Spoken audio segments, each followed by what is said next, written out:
Penguin Random House Audio presents The Margot Affair by Sanaë Lemoine. Read for you by Hope Newhouse. Part 1. 1. On stage, my mother was her truest self. I would see the transformation within moments, a slow building intimacy between herself and the audience. Mid-scene, she would remove her shirt with the ease of a man, as if taking off a pair of socks. Then, she would hold her red curls with both hands and lift them high enough to expose the length of her neck, jet out her elbows, and accentuate the slope of her shoulders. She could be whomever she wanted. In her one-woman shows, she would address the audience as though they were old friends. I could feel her effect on them as they tilted forward, eyes wide, their pores opening in her presence. She carried this effortless familiarity out into the world. With strangers, she was joyful and gracious. She dazzled. In other words, she was a true actress. She had been acting since her teenage years, but it was a lead role in the 90s, when I was barely 5 years old, that propelled her career and led to her solo acts. The play in question was Mère, a short, forceful production that ran 80 minutes without an intermission. It had a small cast, a man, his wife, whom she played, their 3 young children, and the man's father. It ended in a long scene where the mother kills her children in a bathtub. The potential for such a violent act wasn't at first visible in the mother, although there was a hovering sense of unease, interspersed with moments of levity and tenderness. At that age, no one told me my mother was playing a woman who murders her children, but I knew off-stage she would often choose to stay in character. At home, she was a stranger to me. I wanted her to return to where she'd come from, as if she could be reabsorbed into herself. She was turned inside out, her interior laid flat along her skin for everyone to see. I preferred her right side out, a mother in the conventional sense. I wanted to be proud of my mother, and yet, most of the time I would find myself annoyed. What others admired in her seemed exaggerated and theatrical to me. "Well, it is theater," Mathilde said when I complained. "But I want to be moved by her. I want to stand on my feet and clap with all of you. What high school girl is moved by her mother? A good one?" "We love that you're not good," Theo said.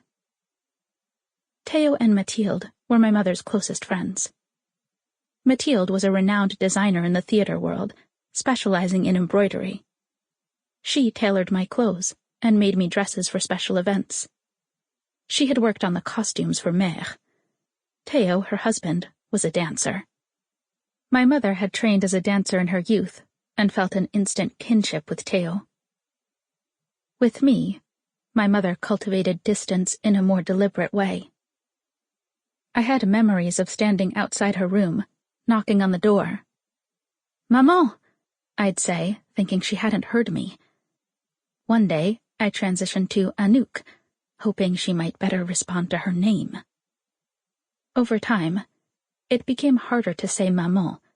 The soft consonants would belie the estrangement I so often felt around her. Anouk, on the other hand, ended with a sharp edge, and when I yelled her name, it was like throwing her over a cliff. Her bedroom was smaller than mine, with a flimsy wooden door and a gap the size of my toe between the floor and paneling. I remember her voice on the other side, practicing the same line over and over again. "I should have pulled you from that dark place and covered you with kisses." I would wait for her to open the door. When we were alone, she'd look at me with a serious expression and say, "We have to cut the cord. Too much affection is the greatest handicap." At those times, the difference between us would seem enormous, as if we were from 2 foreign countries, each speaking our own dialect. "A mother is not a friend," she would like to emphasize, as if to justify our divergent views. It was true. We never whispered secrets to each other on the metro, or hooked arms in the street. Those who didn't know us well thought we were alike, that I too would become an actor one day. They thought it was the kind of profession you acquire from your parent, the way one writer engenders another writer. But I had half her physical grace. My voice had never carried the same musicality or appeal, and I didn't attract the stares of men on the street the way she did. She had little interest in turning me into a version of herself. She hadn't taught me to act or dance. She took excellent care of her skin and teeth, but she never nagged me to take on her habits.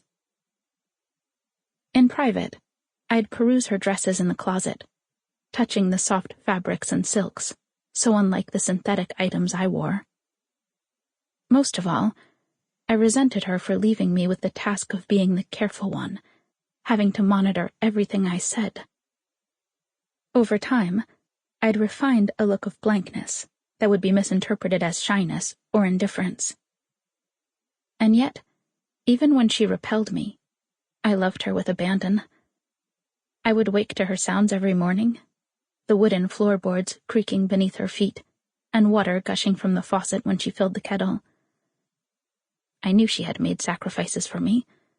I knew motherhood clashed with her self-realization.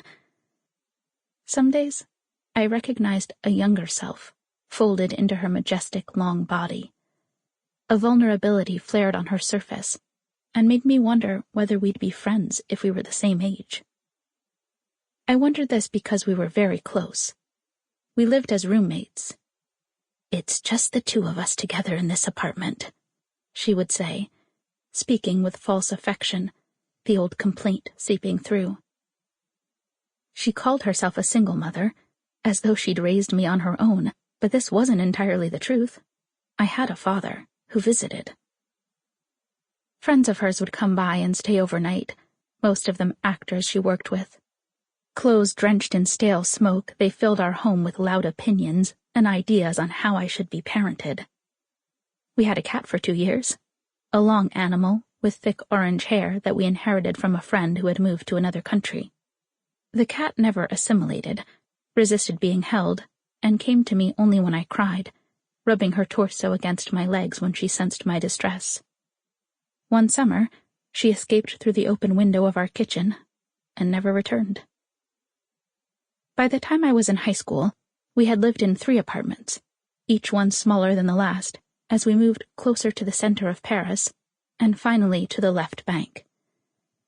Anouk's friends didn't understand why she wanted to live in an expensive neighborhood steps away from the Jardin du Luxembourg. They wondered how she could afford the apartment on her own. They blamed her bourgeois parents. "You're crawling back to your roots," they teased. But I knew it was something else. She loved father, and this was a neighborhood he approved of.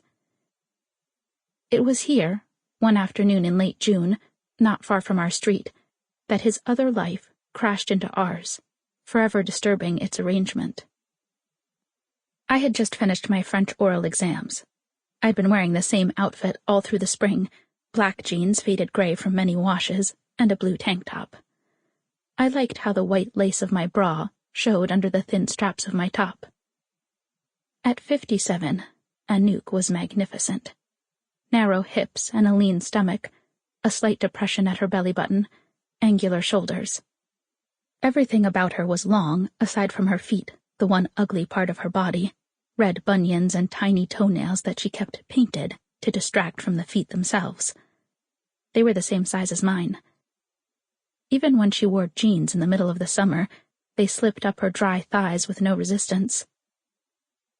I'd always known my mother was beautiful because of the comments friends and strangers alike made, but it was only in those previous months that I'd begun to understand how her beauty was rare.